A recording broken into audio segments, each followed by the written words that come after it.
Okay, here we are again. So today we're going to be carrying on with monopolistic competition. Now, we may finish this today.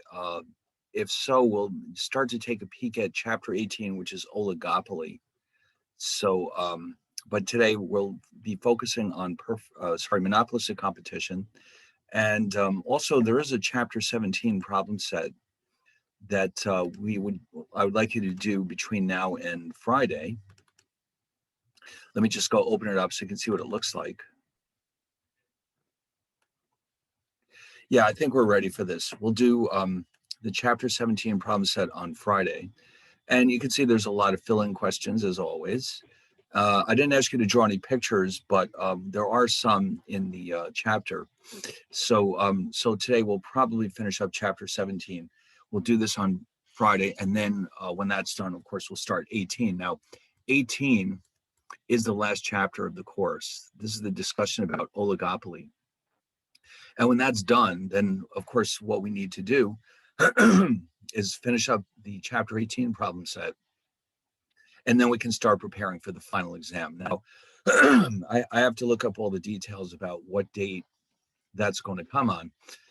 The calendar is a little bit vague about when we're supposed to actually have our final exam. I mean, I know it says the 15th or the 18th, but if we finish early, I mean, since it's online anyway, or at least I'm sending it to you in person, it almost doesn't matter when I post the final exam. We just have to make sure that we get everything done in time. That's the only constraint. We have to make sure that we don't miss the deadline. So we'll figure that out next time we meet or the week after. But in the meantime, we're going to look again at monopolistic competition. But before we even do that, oh, yes. Yes, that sounds right. I think did I say Friday? I'm pretty sure that sounds right. I can double check. Hold on one second.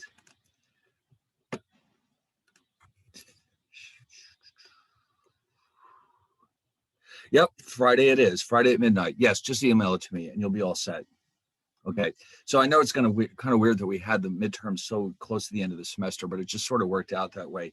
The last chapter, the final will be based exclusively on market structures, perfect competition, monopoly, monopolistic competition, and oligopoly. 4 chapters, and so that makes a logical sequence right there, I believe. It's not comprehensive, just those last 4 chapters, 15, 16, 17, and 18.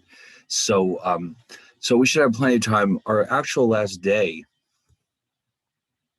I think, is in early May. But now, of course, you know that Saturday is the 1st of May.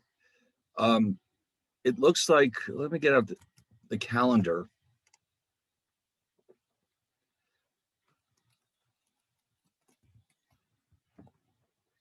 And let's see, what do we have here? All right. So next week, so like I said, we'll do the chapter 17 problem set on Friday, along with an introduction to oligopoly. So that means next Tuesday will be the 4th.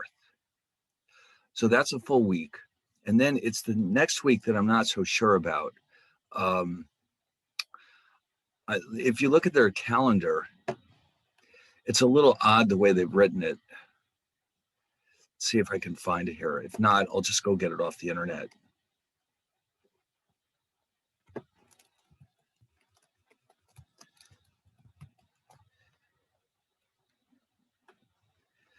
Let's see what we've got here.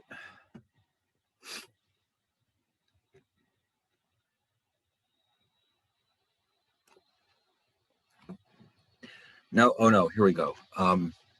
So it says here, yeah, see, this is what I'm talking about right here. You see how it says during the week of the 10th, it says last week of classes / finals week. I'm not absolutely positive how to interpret that. I don't know exactly what that means. So I'm going to say that if we need it, we could have one final class on the 11th before I post the final exam. Because according to this, yeah, does anyone know? The 14th is the official. All right. Okay, that's good because it's very unclear to me what that actually means. In other words, are we supposed to have two classes that week? Are we supposed to have the final exam that week? I can't tell by the way it's written what that's supposed to mean. So most likely, though, we should be completely done by the 11th. And in fact, we might even be finished before that. I'm not positive. But if we do finish in the 11th, I'll just give you the exam and then you can just do it at home like we always do. Now, the one thing we have to watch out for, though, is that they have a very, very hard deadline for the grades. And so if you miss it even by a minute, you're gonna end up with a transcript that shows an F on it, which can be changed, but it's very difficult and awkward. And it's let's just say we want to avoid that at all costs. So I'll let you know the due date, and I'll make sure that I'll have plenty of time to correct them all. But we can worry about all this on Friday. In the meantime, why don't we just carry on with monopolistic competition? But as I started to say, I do have a couple of nice videos that will help give us a good overview of this topic. So why don't we watch those first, and then we'll dive back into where we were with our discussion about monopolistic competition. Okay, so let's first take a look at these two videos, and we'll take it from there. All right, where are they? Here we go. All right, let's check these out.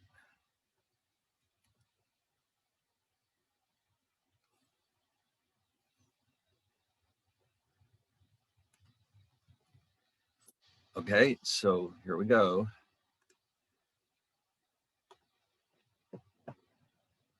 Because you already know about competition from episode 26 and Monopoly from episode 27, it actually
Mm.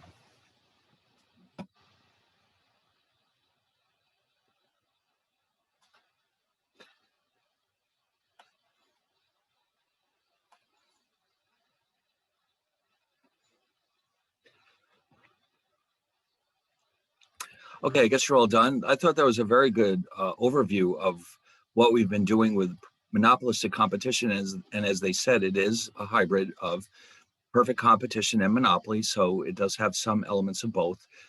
And so the graphs, you can see the main difference is that instead of a flat demand curve like we have with perfect competition, we do have a downward sloping demand curve, although it's not quite as steep as it is with monopoly. And that reflects the fact that the monopolistic competitor faces a more competitive market than the monopolist. But in a lot of ways, monopoly and monopolistic competition are analyzed in a very similar way. So, and of course, they also mentioned that the products that they're selling are not literally identical to each other, like in a perfectly competitive market, but they're different just enough that people can tell them apart. And as they've said in the video, the differences can be very, very subtle. But if people perceive those differences as being important, well, then each individual monopolistic competitor can have its own little niche where they sell their products to people who prefer them. And then they can make some profits that way. So it's a very interesting market. And I think I already mentioned that most industries probably could be characterized as monopolistic competitors, in particular fast food, because as you know, there's many different fast food companies out there, and they're all selling products that are not identical, of course, but similar enough that people would see them as close substitutes for each other. And so while they're not making huge amounts of money, in fact, they may even be just breaking even, certainly they have more market power than a perfectly competitive firm. So anyway, I've got one more video, and then we can dive back into the material. Let's take a look at this one.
Okay.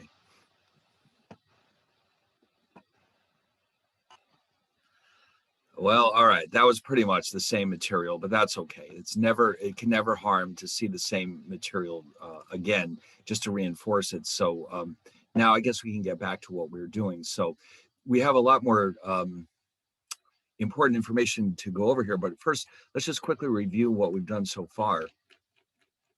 So remember what this actually means. With monopolistic competition, we of course have a market structure that has features of both monopoly and perfect competition. And so the main characteristics here, we have a large number of firms. We all have a differentiated product, which means just different. People can tell them apart for whatever reason. The differences could be very subtle, they could be very significant, but the bottom line is everybody can tell who made which product. So I can tell, for example, whether the hamburger that I'm eating came from McDonald's or from Burger King or Wendy's, because they're not the same. So the firms can now compete on price, quality, and features. In other words, they could all decide to charge the same price and yet compete on quality or other special features, or they can compete on price, which was not true with a perfectly competitive firm. They all had to charge the same price. And they certainly could not compete on quality and features because they were all selling the exact same product. And here's a big one. Firms advertise, and they may advertise a lot. Like right now, I think I mentioned that anytime you turn on the TV right now, you're going to see an ad from one of many different insurance companies. They seem to have all decided at the same time that now is the time to advertise like crazy.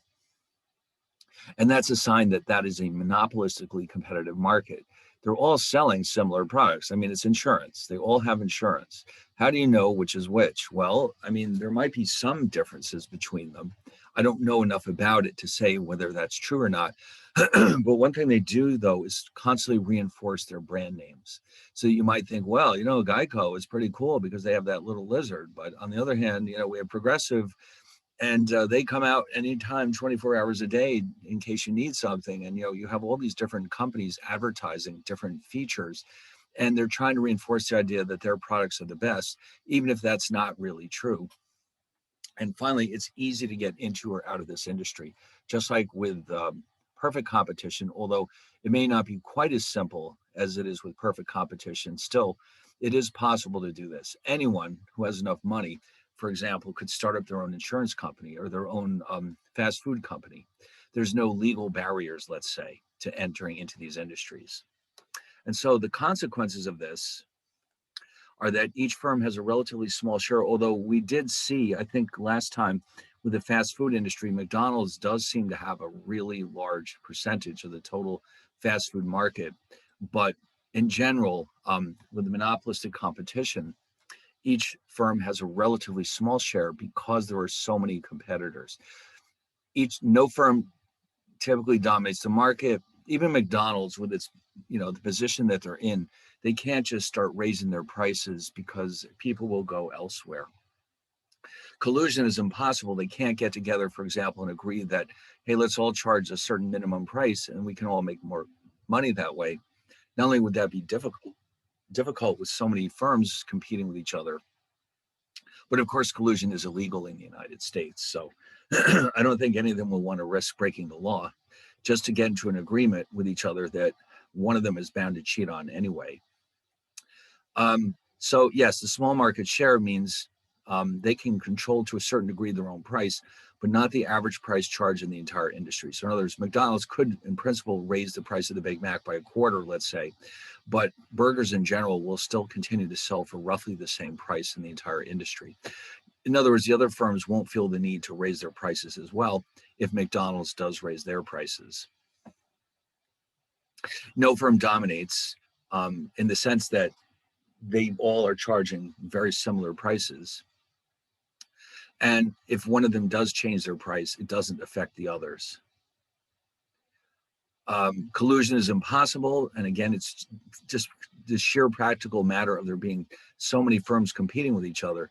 It's going to be very difficult to come to an agreement among so many firms, especially when they all now have an incentive to cheat on each other.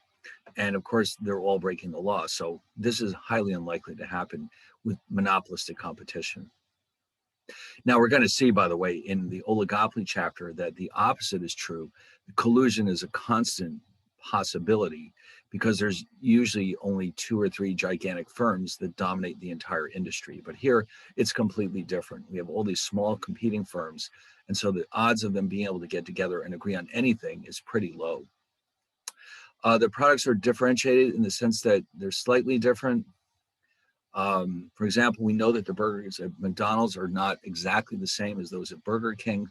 As Burger King is constantly reminding us that they flame broil their burgers while McDonald's does not. And that's, in a way, that's good because that means we have a lot to choose from as consumers. In other words, you wouldn't want to live in a world where every product was identical to everyone else. I mean, that would be absolutely very boring. So this way we have a lot of options when we go to have lunch, for example. And it's kind of nice that there's so many different products for us to choose from. Okay, and so, but they do spend a lot of money advertising to reinforce these differences, just to make sure that you know when you go to one of these places what you're getting. And why, of course, they try to convince you to come to them instead of their competition. All right. And of course, what they're trying to do is encourage what we call brand loyalty, which is, pretty important. A lot of people prefer one brand over another, although usually they'll switch if the price is right. In other words, if you normally drink Coke and Pepsi becomes cheap enough, you might be tempted to switch just because the price difference is significant. But you get used to certain brands. A branding gives you a lot of information. Like, for example, perfectly well that no matter which McDonald's you go into in the United States, it's going to be exactly the same as all the other ones. You know exactly what to expect because of the brand. Same thing with Burger King, same thing with Wendy's. They're essentially trying to explain to you what they're offering. And if that's what you like, they want to make sure that you keep coming back to them because that's what you can guarantee on getting when you go to one of their restaurants.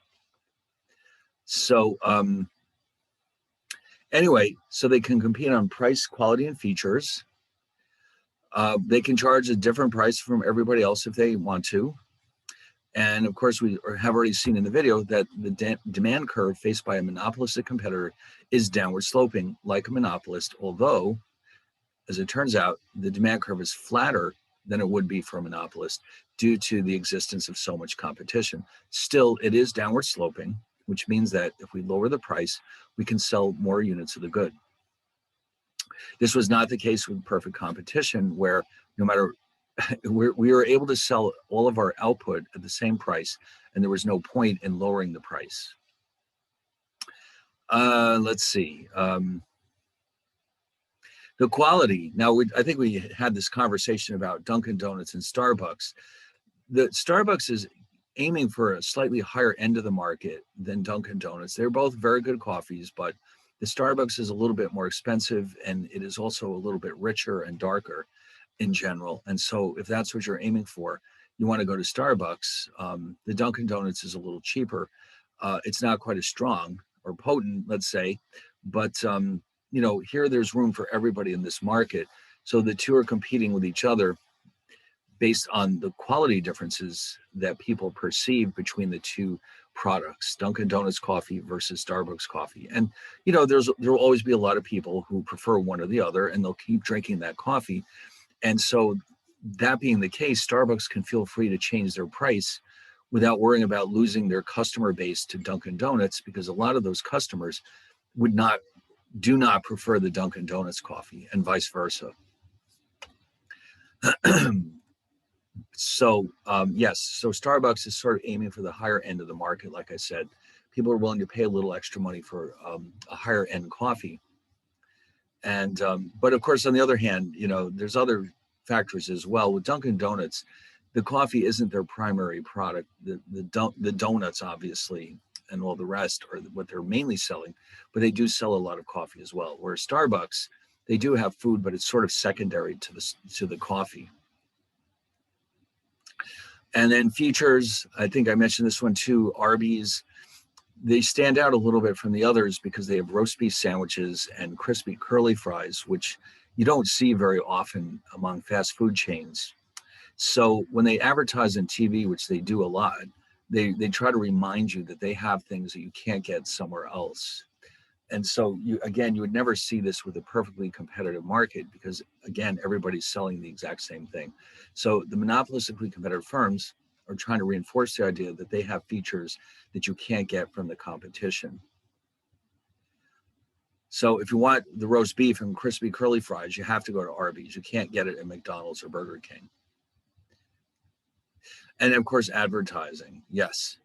Perfectly competitive firms would never waste their money advertising because there's no point. Monopolies don't need to advertise because they're the only game in town. It's only monopolistically competitive firms that are going to spend their money advertising because remember, their primary job here is to increase brand loyalty to convince you that their product is better than their competition. Anyway, and then of course, finally, it's easy to get into this industry or to get out. All right. Firms come and go. And in the long run, we expect that just like with perfect competition, we should expect firms to be breaking even in the long run. Unlike monopolists who can earn profits in the long run. Here, we expect to see all the firms breaking even in a monopolistically competitive firm because it's so easy for new competition to jump in when profits are being made. All right, now, I think this is where we left off. We introduced these measures in the previous chapter about monopoly. Let me just go back and quickly reopen those notes to remind you how these measures are calculated. In chapter 16, monopoly, we introduced these measures of market power, which are used by the Justice Department to help determine whether or not they should allow a merger. And so we have the Lerner Index, which ranges from 0 to 100. A perfectly competitive firm will have a Lerner Index of 0. A monopolist would have a Lerner Index of 1. Okay, so this is based on the relationship between price and marginal cost, because we know that a perfectly competitive firm will charge a price that's exactly equal to the marginal cost, and a monopolist will charge a much higher price. The Herfindahl-Hirschman Index, we'll call it HHI from now on, is more focused on market shares. In other words, what percentage of an industry's sales does your firm represent? So what we want to know is, for example, what proportion of this market is controlled by the largest firms? So let's say we have an industry with exactly 2 firms. Each has half of the market share. We square 50 squared plus 50 squared gives us 2,500 plus 2,500. So the HHI index for this industry would be 5,000. And you recall that the maximum HHI is 10,000, which you would get with a monopoly, okay? Because one firm has 100% of the market share, and of course 100 squared is 10,000. At the other extreme, let's say we have a perfectly competitive industry with 1,000 identical firms. Each has a market share of 0.1%. That means that the HHI index is 10. So the more competitive firms we have, perfectly competitive firms, the smaller this HHI will be. And in principle, it could go maybe not exactly to 0, but get very close to it. So the HHI index, 0 would mean perfect competition, 10,000 would mean monopoly. And then we have, of course, many different intermediate cases, which we'll talk about in this chapter. So we also introduce a new measure, which is called the 4-firm concentration ratio. Essentially, what that's trying to capture is what proportion of the market share belongs to the 4 largest firms in that industry. This one is also very popular with analysts who are looking at, let's say, potential mergers to see how much of an impact a merger would have on an industry. And of course, there's our familiar HHI index again. So first, let's start by introducing the 4-firm concentration ratio. Again, this is the percentage of total revenues from the 4 largest firms in the industry. So we always take the top 4. Let's see. Oh, hold on. Here's a real world example. Suppose that there are 6 firms in the printer industry. each with the following annual revenues. Now, of course, these are completely fictional companies, but with the 4-firm concentration ratio, we're trying to determine what proportion of the sales of this industry are coming from the top 4. So how would we do that? Well, we could create a series of weights. Well, actually, here, we're going to make it even simpler. First, we just add up all of these revenues, which turns out to be $415 million. Wow, this is easy. We just add up all of the industry revenues, $415 million. The top 4 add up to $325 million. So I think you can see where this is going. 325 over 415 is going to equal, let me give you a second to catch up here. 300, the ratio here of 325 to 415 is what we're looking for. Okay, so it's this simple. You just add up all the revenues in the industry, and then you take the revenues of the top 4 firms, add those up, and then the ratio of these two numbers is what we're looking for. And that turns out to be, all right, that turns out to be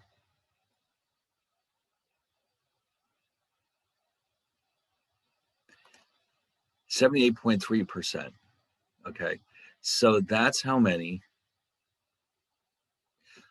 that's what percentage of the total sales belong to the top 4 firms. Now, is that a large number? That's a different question. It turns out that because, well, first of all, first things first, if we had a monopoly here, there would only be the one firm. So its sales would represent 100% of the industry. So that's the top that we can achieve with the 4-firm concentration ratio. What about a more competitive industry? Well, 60% and above would mean we're basically looking at an oligopoly. Once we get under 40, then we're looking at competition, probably monopolistic competition. I wasn't able to find a cutoff point between perfect competition and monopolistic competition, but the way that this index works is that roughly 60% is considered to be the threshold for oligopoly and 40% for monopolistic competition. I guess when the numbers get really small, we start to gravitate more towards perfect competition. But I don't think there's a specific number that we can point to which says, yeah, this is definitely perfect competition, or yes, this is definitely monopolistic competition. So keep in mind, these indexes are they're just indicators. They're not meant to be extremely precise. And there's never going to be, the indexes will always be just approximations anyway, because every industry is different. And sometimes you get into areas like, well, does this firm really belong to this industry, for example? You can get into these gray areas very quickly and easily when you try to define these measures. So, we have to take these with a bit of a grain of salt, but they're a good indicator of how much competition there is in that particular industry. Now, here's our old friend HHI. We've already seen that when this gets close to 0, we have perfect competition. When it hits 10,000, we've achieved monopoly. But what about the intermediate cases? So let's go back and revisit the printers. So what I've got here is the market share for each of these firms. And here we want to include all of them. And so what have I actually done here? What do these numbers mean? For example, we saw that the total revenues in this industry are $415 million. So the biggest company accounts for 100 out of 415 million. That means that their market share is 24.1%. For the second company, 90 out of 415 is, of course, 21.7. And then we work our way down the list. Exotic printers control 18.1% of the market. North American, 60 out of 415. That's 14.5%. Polar is 12. And of course, down here, we have 96%.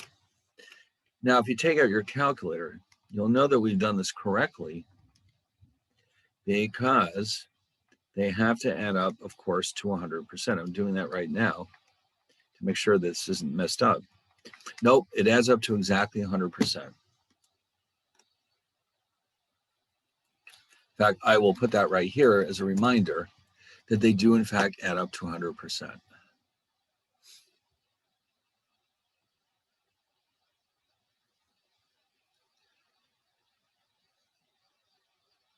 All right, now you know how the HHI works. We're going to square all these market shares and add them up. All right, and by the way, the percentages are treated as whole numbers. You notice how we did not convert these into decimals. So we add them up, and this is our final result. 1825.72. Now, is that a lot? Well, we know that it's not that close to 10,000, but it's also not that close to zero. So this is a fairly competitive market rather. There's 6 firms, each with a fairly large percentage of the total. So it's clearly not a monopoly, but it's also clearly not perfect competition. So what do we make of this? Well, again, just a quick reminder, with this index, 10,000 represents a monopoly. If we had a perfectly competitive industry with 100 equal-sized firms, it would be 100. Okay. So now the Justice Department, which is the one that is ultimately responsible for approving mergers, their thresholds are these. As far as they're concerned, anything under 1,500 could be defined as monopolistic competition. Between 15 and 2,500 is what they call moderately competitive, meaning not as competitive as monopolistic competition, but not quite reaching oligopoly or certainly not monopoly. Anything above, as far as they're concerned, anything above 2,500 is considered to be uncompetitive. And that means we're getting into oligopoly territory here. And of course, as we get closer to 10,000, we're getting closer and closer to monopoly. So as a guideline, they will attempt to stop any merger that either creates an HHI of more than 2,500 or else would increase the existing HHI by more than 100 points. Now, having said that, what they often do is they won't just simply say, no, you can't merge. What they might do is say, listen, you can merge, but you have to do the following things. And often those following things include selling off some of their divisions or stopping the sale of some of their products. So this is exactly what happened with T-Mobile and Sprint. They tried for like 10 years to get approval for their merger, and they had to keep making all these different changes. And finally, after all those years, they finally got the approval they needed to go ahead and merge because they had to sell off this and get rid of that. And eventually the whole thing was approved, but it was a long, bitter fight. And so, these guidelines are telling them, if you allow this merger to go ahead, you're going to create a much less competitive market, which ultimately means consumers will have to pay higher prices and will have less choice. And that's exactly what they don't want. Anyway, so what I've done here is I put together a table from the book, which summarizes the characteristics of our 4 market structures side by side. I think it's very helpful to have a table like this. So for example, if you look across the top under number of firms, in perfect competition, we have many. Monopolistic competition, many. Oligopoly, we're getting down to few. And of course, finally, with monopoly, just the one. That's what it means.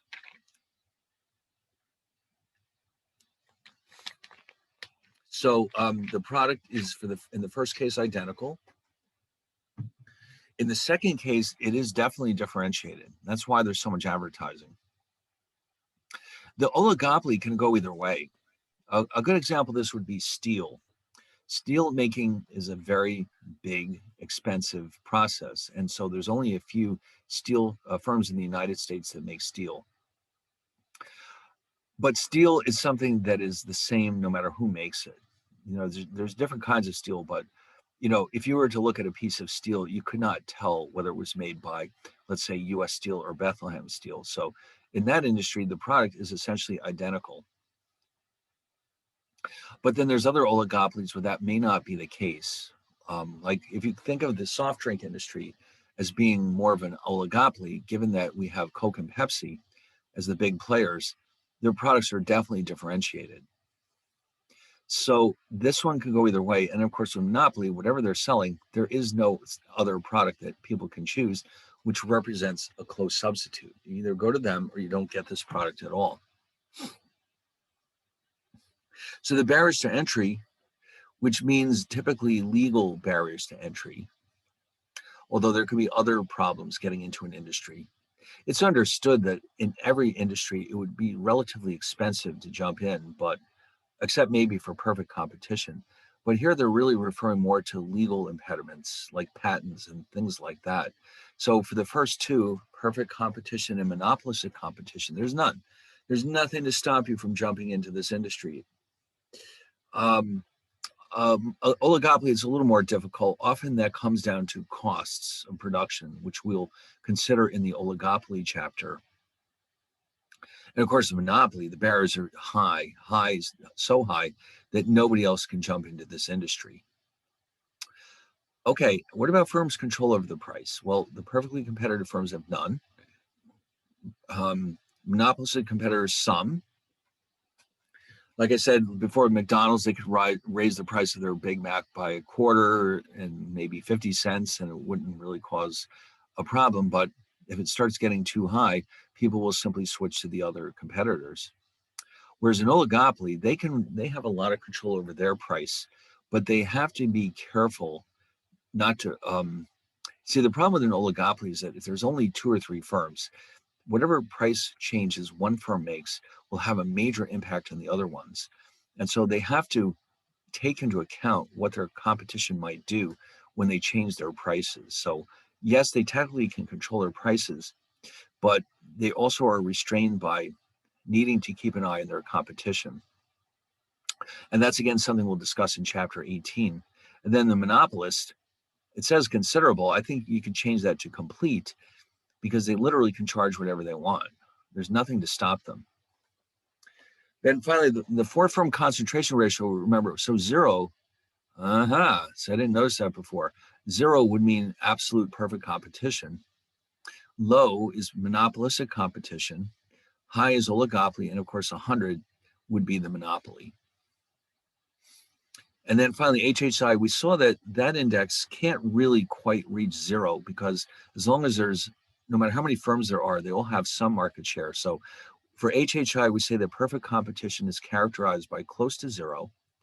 Monopolistic competition is under 2,500. Oligopoly is more than 2,500, but obviously not as high as 10,000. And then monopoly is the perfect 10,000, 100 squared. Then they're giving us some examples. Agricultural products could be defined as perfect competition because every farmer's wheat and every farmer's corn is exactly the same as all the rest.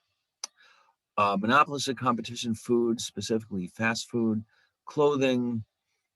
I guess there's a lot of competition for clothes. Oligopoly, here we go, computer chips. How many computer chip companies do make computer chips? Well, we have Intel, and there's one or two others that I'm not familiar with, but I know they're out there. And of course, the monopoly here, they're mentioning the local water supply. That's a government granted monopoly, because it wouldn't make sense to have a lot of competing water companies. So instead, the government grants a monopoly to one, says you can be the monopoly water supplier, but we're going to tell you what prices you can charge. Okay, so that would be a government granted monopoly. All right, so that in a nutshell tells us everything we need to know about these four market structures. Now, a lot of firms might slip through the cracks and not quite make it into any one of these. There's always going to be gray areas. Some firms where, let's say, you have just a few firms, they start to get into that gray area between monopolistic competition and oligopoly. It's not always as clear cut as this, but this is a good structure. This is a good chart. It reminds you of all the key details, for all of these different market structures all in one. So that's why I like charts like this. All right. Now, of course, the concentration measures themselves, any kind of index like that, you always have to take it with a grain of salt.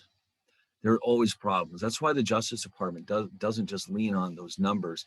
They take into account a lot of other factors as well. But these measures are helpful as a starting point, but we usually use other types of information to make decisions about how concentrated an industry really is. Like, what are some of the problems with these two measures? For one thing, there may not be a distinction made between whether the company involved is selling in only the United States or in the rest of the world. Because, of course, if a company is only competing with other American companies, then the amount of competition would be smaller than if they're also competing with foreign countries. So these measures don't really take that into account. So, like we know that, for example, McDonald's, if you're trying to figure out where to eat lunch, you don't have to worry about foreign companies selling their product in the United States because they can't obviously ship fast food over here. But if you're looking at cars, for example, obviously American car makers have to compete very heavily with foreign car makers. And so the measures that we're using don't really make a distinction between domestic and foreign markets. Here's one. For example, the auto industry, good example. For HHI, now remember, 2,500 and above is considered to be oligopoly. So we have HHI for the auto industry is 2725, and the four-firm concentration ratio is 87%, which, well, I would consider that to be very high, which makes it sound like the auto industry is not very competitive at all. But of course, what that leaves out is all the foreign producers out there that are trying to sell cars in the United States. So in other words, the auto industry is a lot more competitive than these numbers would tend to indicate because there's so much foreign competition. So the numbers can be deceiving. Now, you don't run into that problem with cell phones because, obviously, a cell phone provider can only really come from the local area. They can't be coming from a foreign country, or at least I don't think the technology makes that possible yet. But anyway, so this is something we have to keep in mind when we look at these numbers. And also, they don't really have any way of taking into account barriers to entry. So a market that has a high concentration ratio may still be competitive if it is easy to enter the industry. So in other words, it might be the case that you have a relatively high concentration ratio, and yet these firms don't have a whole lot of market power because if they raise their prices too much, it might attract a lot of new competition. And so the numbers can artificially understate how competitive this market really is. Yes, in other words, it's a kind of industry where if economic profits start to happen, then all of a sudden new competition can jump in. And before you know it, your profits are gone. And so you're back to breaking even. Now, here we go. Now we finally get to look at some graphs. Graphs are fun. This is good. Output and pricing decisions. Now, the MR equals MC rule never changes. This is true for all firms, no matter what kind of competition they're facing. This is always where you want to be. Now, we mentioned this, and it came up in the video. In a perfectly competitive, monopolistically competitive firm, this is what we're looking at. Okay, so the demand curve is downward sloping, although it's flatter than it would be if this were a monopoly. With a monopoly, it would look more like this. Instead of being really flat, it's probably going to be quite a bit steeper.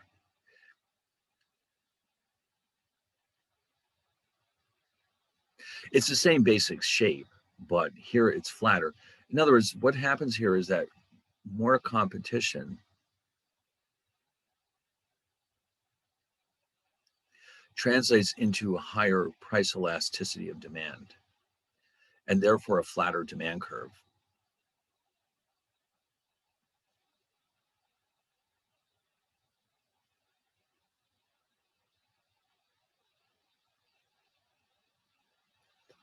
Okay, so that's what this is all about.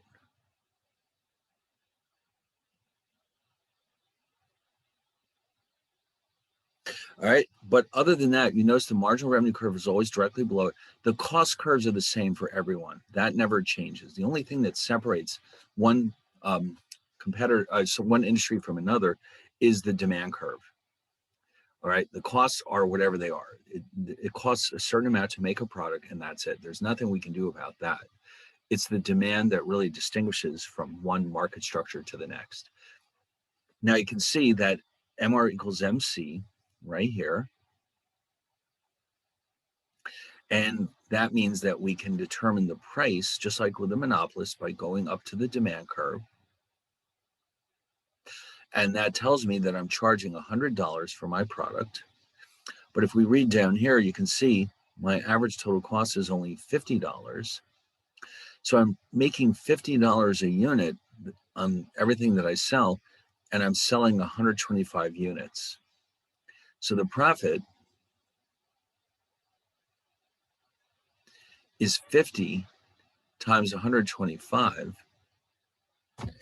which is 6250.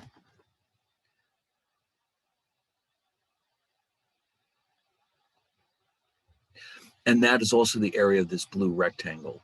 Okay, remember the area of the rectangle is the base times the height. The base is 125, the height is 50. So that's my economic profit. And this is something that we can see in the short run with a perfectly, monopolistically competitive industry. But in the long run, as they showed in the videos, you would expect that more competition would jump in. The demand curve would shift down, let's say, I don't know, down in this direction, until we get to the point where, well, I can't really draw it that well, but MR equals MC, where ATC is exactly equal to the price. All right, so I don't want to clutter up the diagram, but that's exactly what's going to happen. The costs don't change, but the demand curve changes. There's more competition, and so the whole thing shifts down, and before you know it, we're back at the break-even point.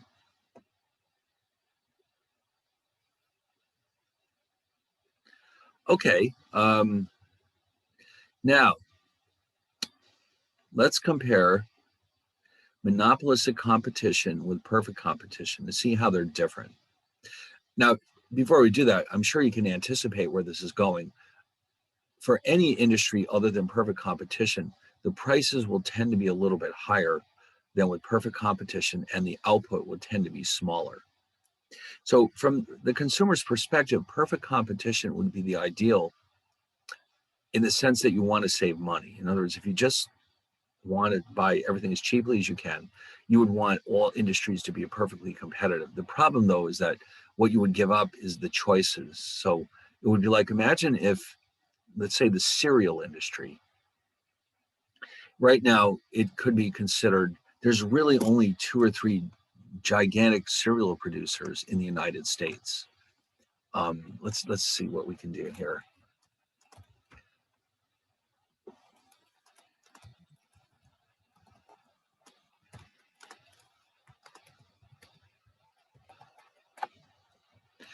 Every company is aware of what the others do. In fact, because there are so few companies, their sales and profits are independent. The cereal industry is an oligopoly because there's really only, even this, you go to the supermarket and you see how many different cereals there are.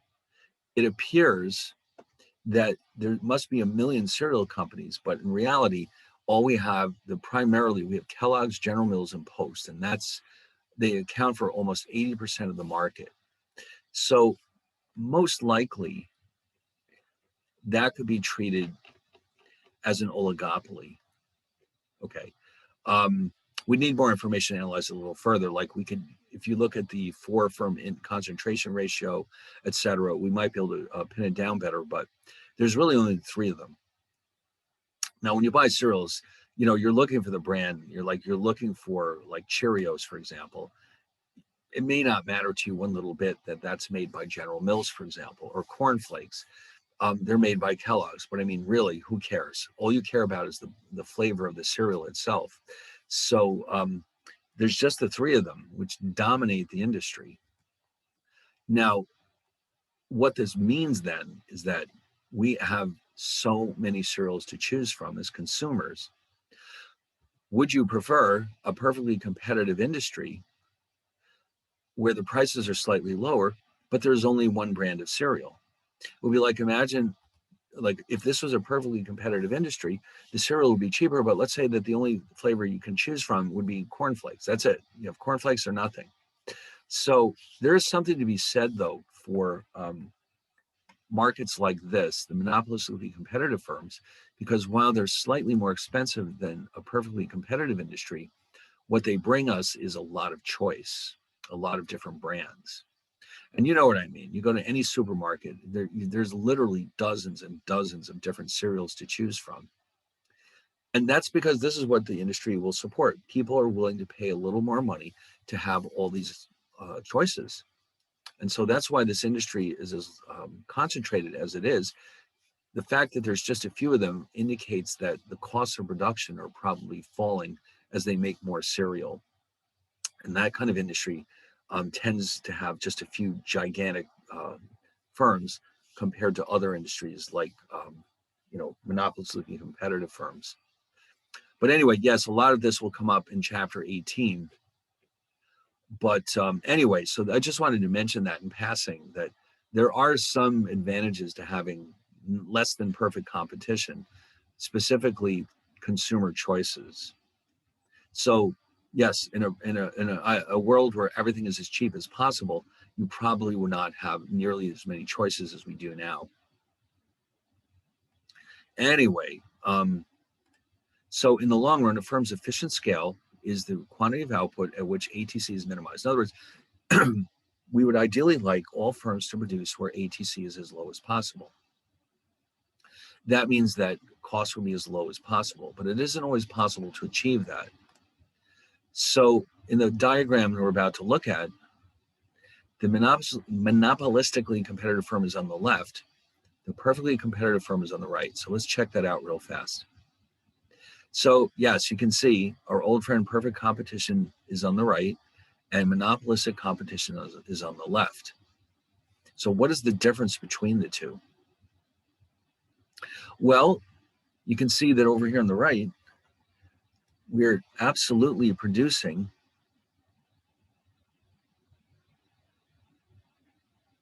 where ATC, it's not only that the price equals ATC, but the ATC is as low as possible. Okay, we're at the very bottom of this curve. Over here, that's not true, is it? MR equals MC right here. And so we're charging this price and we're producing this quantity. But if this were a perfectly competitive industry, we would be producing 100 units and charging this price, whatever that is. So you can see that the monopolistically competitive industry is producing less units of this product. Oh, the one on the left is monopolistic. Yeah, they should have labeled that.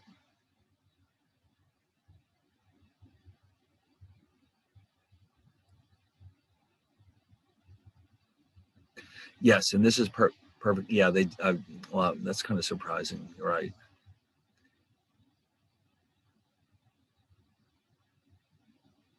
There we go.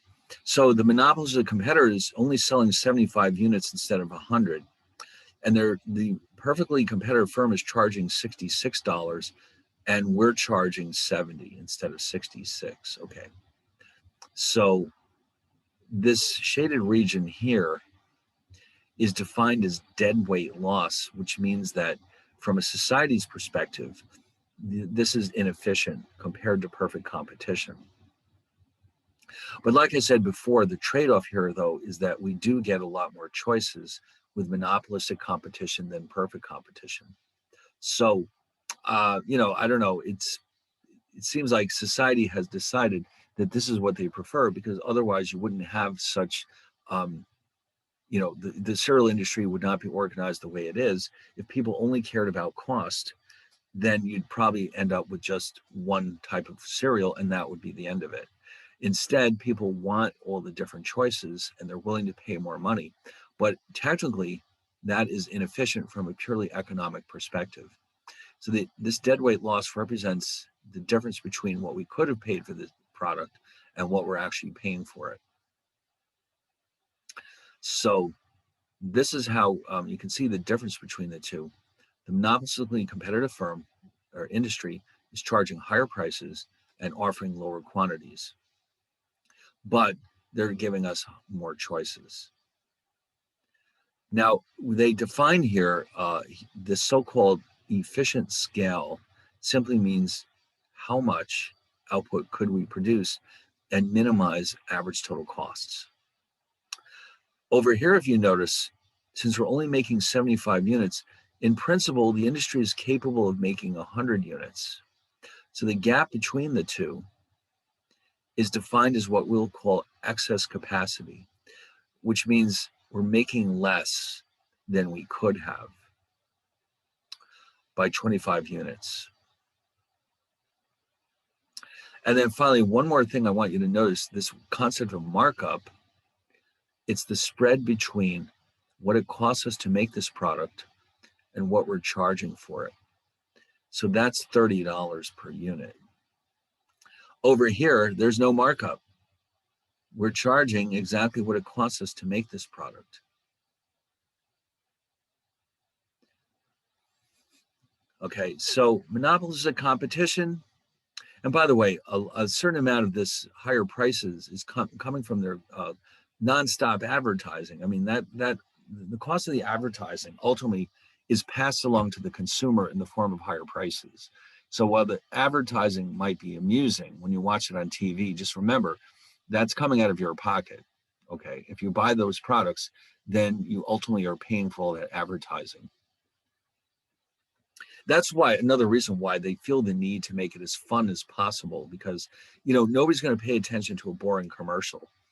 That they work hard to make those commercials interesting, and sometimes they succeed and sometimes they don't. In fact, sometimes they go to the other extreme. If you ever notice, sometimes the commercials are deliberately annoying because they're hoping that that will catch your attention. Right? I'm sure you've seen commercials that make you very mad because it annoys you so much. But then on the other hand, you're going to remember the name of that product. So it can go either way. But anyway, so this is how we can tell the two industries apart. And so this is a pretty good summary of the differences between monopolistic competition and perfect competition. Now, of course, with a monopoly, the quantity goes down even further and the price goes up even further compared to the monopolistic competition. So with a monopoly, you get less output even than here, and you have to pay a higher price. And that's, of course, one of the reasons why we have antitrust laws. All right. So actually, that was our discussion about monopolistic competition. I believe we're done. So what I'd like to do is just take a peek, and I mean a peek at chapter 18, just to see what we're getting ourselves into there. And don't forget that on Friday, before we carry on, we'd like to go over the problem set, and then we can carry on with our discussion about oligopoly. All right, so oligopoly is, as we already know, a firm or an industry where we have a few gigantic firms like we just saw with Kellogg's and Post and General Mills. This could be defined as an oligopoly. There's three gigantic firms. You could theoretically start up your own cereal company, but you'd have a very tough time competing because most likely by being so big, these companies can make the cereal very cheaply. I'm sure that it's very heavily automated. People aren't standing there and doing this by hand, that's for sure. And the more machinery involved, the more expensive it is, and then the more it pays to be big. So anyway, an oligopoly is a market structure where there's a small number of firms producing the majority of the output of the industry. And by the way, if there's only two firms, we call that a duopoly. Interesting, duopoly. And that does happen sometimes. You have just the big two industry competitors, and that's all that we have. So in this case, we have an industry with a small number of firms, which could be as few as two, although it doesn't have to be tiny. I mean, there could be 7 or 8 or 9, whatever. It doesn't have to be really tiny, but it's relatively small. And then the barriers to entry are pretty significant, although it's typically not legal issues here. It's more cost issues. The costs of production tend to be favorable to the largest firms. Now, this is something we're seeing for the first time, this notion of interdependence. If you've only got 2 or 3 big firms producing all the output in that industry, if one of them tries to change its price, the others are likely to react to that. And so they always have to keep an eye on the other competitors and try to anticipate what they might do in response to any change that we might make. So if Kellogg's, for example, decides to raise their price even by a dime, General Mills and Post may go ahead and join them in that. So we have to always try to figure out what the competitors will do in response to any action we might take. And of course, the reason for that is because let's say Kellogg's does the opposite. Let's say they drop their price by 50 cents. The competitors know that they may lose a lot of their customers to Kellogg's, and they may go ahead and lower their prices by 50 cents as well. The problem is then all the firms in this industry are losing profits now because they all went ahead and lowered their prices by 50 cents. So Kellogg's knows this, and so most likely they'll probably avoid cutting their price because they know that the others will just do the same thing. With monopolistic competition, McDonald's could have a sale too. They could have a new special deal, a bundle of burgers and fries or whatever. The others may not bother to respond to that because they know that it won't have this major impact on their own sales. Not like here, where there's just 2 or 3 gigantic firms, and whatever one does, the others might go ahead and follow along and do the same thing. So like, here's an example. Like, imagine there's just 2 steel producers. If the first firm reduces its price substantially, then the second firm could lose a lot of their customers. So they'll probably turn around and cut their own price. And that means that the first steel company is not happy now because the only reason they cut their price was to sell more steel. And now that's not going to happen. So they not only have the same number of customers, but now they have less revenues. And so knowing this, they'll probably try to avoid cutting their price. Now, by the way, I do want to mention here that the curves, the traditional demand curves that you see with monopoly and perfect competition and all the rest, they get really, really complicated. And so, in fact, the book doesn't even mention them because they're so, let's just say they're getting into scary territory. So the chapter is focused on the big picture about what oligopoly is, but we're not going to have any demand curves here just because, believe me, they're really horribly complicated. And so instead, we'll just focus on the characteristics of the industry and understand that this is an industry characterized by independence. Now, on the other hand, we're going to introduce a very interesting topic called game theory, which you may have heard about. In fact, it's basically a way of trying to figure out what strategy one company should undertake given the reaction that might happen from the second company. And it's a very interesting area of study. So we'll get to that later on in this chapter, not right now, of course. And so collusion. Now, we mentioned this earlier. Collusion means, imagine that Kellogg's and Post and General Mills, they all get together and say, listen, why don't we all raise our cereal prices by $1 a box? That way we'll all make lots of money. Can they do that? Well, they have the power to do that, But of course, that would be illegal. So therefore, they're probably not going to try that. But since there's only the three of them, you can imagine the temptation is very strong. So there's always a worry about with oligopolists that collusion might be taking place. And occasionally you hear cases where companies get caught doing exactly that. In fact, let's see if we can find some examples of this.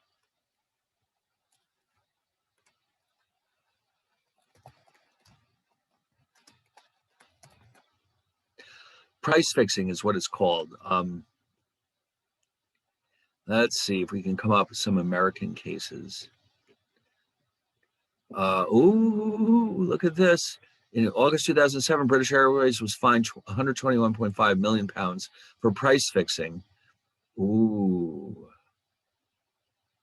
The allegation first came to light when in 2006, Virgin Atlantic reported the events to the authorities after it discovered that staff members from British Airways and Virgin Atlantic were colluding with each other. Ooh. So of course, what that meant was they were calling each other up and saying, hey, why don't we all raise the prices of our flights and nobody will know what we're doing. And of course, that's no good. I guess in Denmark, oh my God, they had a Christmas tree price fixing scandal. That's pretty sad. We've had cases in France, the United Kingdom. Ooh. Look at that. All these companies in Britain admitted that they secretly swapped information with each other to make shoppers pay more for milk and cheese. A 270 million pound price fixing conspiracy. Ooh. Wow. Let's see if we've got one for the United States. No, they don't have. Oh my God. Well, at least, well, okay. But you see, that's what collusion actually means, or they call it price fixing here. The point of it is to get together and secretly agree to raise their prices and not actually compete with each other. And of course, you can see in most countries that's illegal. So anyway, and finally, barriers to entry. There may be natural or legal barriers that make it difficult or costly to enter into an oligopoly. And then, oh, this is our, yeah. So I'd like to cut it off right here because this is so important. We don't want to rush through this.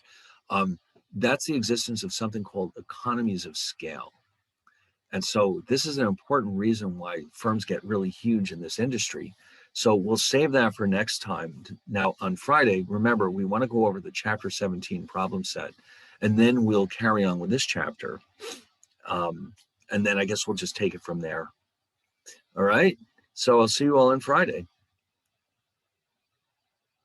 Oh, some questions. Oh, you're welcome. Thank you. You're welcome. Bye.